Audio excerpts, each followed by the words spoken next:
Welcome back to our EQ Lighting Application Tude video series. We've seen in one of the previous videos how to work with cues and with cue lists.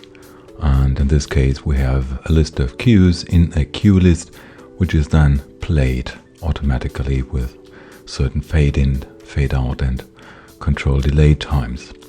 If you don't like to work with cues and cue lists but with timelines, then the sequencer is your tool. So let's close our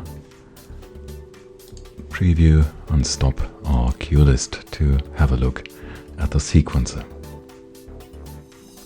The sequencer is called via this picture symbol up here, and so I get the sequencer window, and I can now create three types of sequences.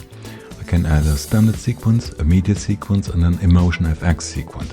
The emotion FX sequence will be explained in a later video because it is more complex to display. Let's begin with a standard sequence. If I create it, I get a name and I can select how long this sequence will take. And I select 5 minutes. So now I get my sequence up here, and in this sequence I have an action track where I can place actions, and these actions are listed in this window here. And from the complete list of actions I could, for example, start a cue list at a given time, and you can see here the properties of this action.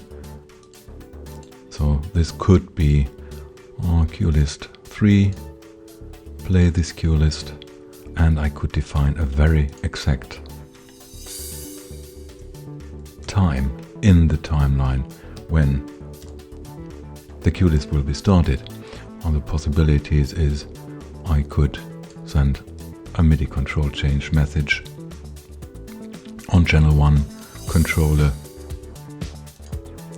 3 and a value of 10. So when playing the sequence and the timeline reaches the exact time value, then this action will get executed. You can add more and more tracks, for example additional action tracks, to handle your sequence.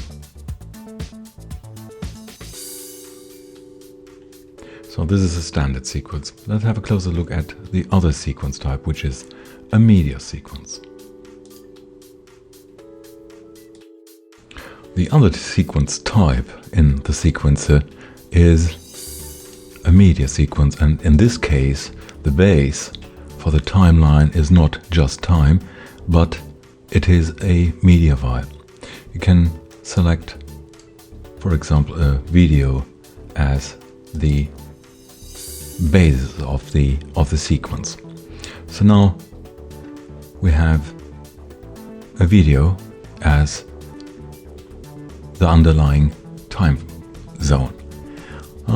Let's start the media player 1 to see what happens, and if I now press play, then you see that the video will be played in the media player number 1 as defined. So when the video ends, then the whole sequence, and if I want to repeat this, I just click on repeat and then the video will be played forever. You can now relate it to this video, again place actions. For example, well let's take a cue list. It's most simple here. I can now play and then at the given timestamp start a cue list or stop a cue list.